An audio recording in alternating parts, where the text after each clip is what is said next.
her yıl dünyada düzenlenen Dünya Kudüs yürüyüşüne destek için burada toplanmış bulunmaktayız.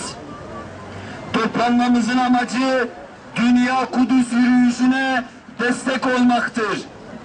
Şu mübarek 3 aylarda canımız yanıyor, sevincimiz kursağımızda kalıyor, yanı başımızda 3. yılına giren, Suriye'de devam eden çatışmalar, Burma'da Arakanlı Müslüman kardeşlerimizin topluca katledilmeleri, Irak'ta hala devam eden bombalı saldırılar, Filistin'de, Gazze'de Siyonistlerin durmak bilmeyen cinayetleri canımızı yakıyor, yüreğimizi dağılıyor. Bugün dünyanın her tarafından yapılan Kudüs için yürüyüş programı dünyanın birçok yerinde zulüm gören Müslümanları konu almaktadır. Çünkü Kudüs dünyanın kalbidir. Eğer Kudüs Siyonist elinden kurtulursa İsrail'in dünyaya hükmetme gücü kalmaz. Kudüs özgür olana kadar! Kudüs özgür olana kadar! Kudüs özgür olana kadar!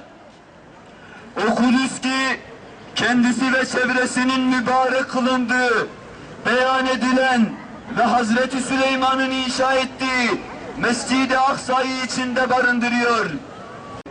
Ama şimdi Kudüs Siyonist İsrail'e tutsak insanlıktan nasibini almamış Siyonistler dünyada zulüm, kan, gözyaşı akıtarak dünyaya hükmetmeye çalışmaktadır. Şu da bir gerçek ki ne Hazreti Ömer Arap olduğu ve orayı alıp ülkesine katmak için fethetmiştir, ne de Selahaddin Eyyubi Kürt olduğu ve Kürt devletine katmak için orayı özgürleştirmiştir. Orayı İslam'ın mukaddes beldesi olduğu için fethetmişlerdir. İşte bu mukaddes belde hala tutsak tekbir!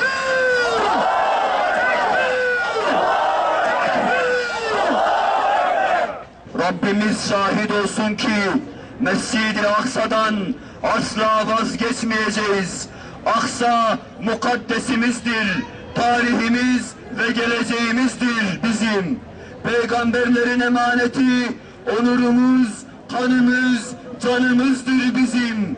Onu kuşatan gök ve yer şahit olsun ki bir vücut olarak dikileceğiz ve kurşunla kaynatılmış binalar gibi saf saf dizileceğiz. Mübarek mescidimize, tarihimize ve geleceğimize el uzatanlara asla izin vermeyeceğiz. Aksa ve Kudüs şimdi boynu bükük ve yorgun, karanlıklara kuşatılmış ve üzgündür. Ancak Kur'an'ın aydınlığı karanlıklara doğacak ve aziz şehit kanları işgalcileri boğacaktır. Bu hedefe ulaşana kadar yüreğimiz Aksa için atacaktır ve ümmet olarak hep birlikte haykıracak, direnişe omuz vereceğiz.